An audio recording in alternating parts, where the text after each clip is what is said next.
For an honest hip car, what I'm gonna need is either a door frame, a pole, or a squat rack. And what that's gonna do is it's gonna give me a block for my hip to ensure that I'm not getting any type of lateral shifting for the non-working hip. What I'm gonna do is I'm gonna take my foot and my hip and I'm gonna glue them to this pole, make sure that they don't come off or the knee doesn't bend.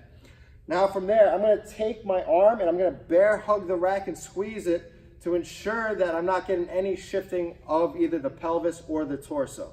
My goal here is to minimize as much compensation on other joints as I move this hip.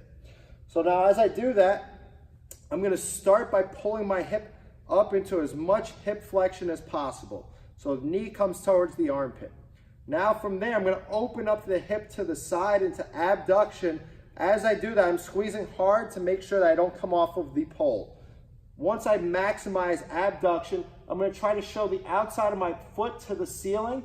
I'm gonna try to get as much internal rotation as I can, making sure that I don't feel any pinching on the inside part of the knee. Now I'm gonna start to extend the hip back as far as possible, all while keeping everything lined up with the camera the entire time. Then I'm gonna come back to center, and that's half a rep.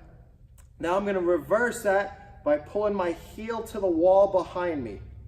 Once I can't reach any further without tipping forward, I'm gonna open up into abduction again. And now from here, I'm trying to show my knee to the ceiling.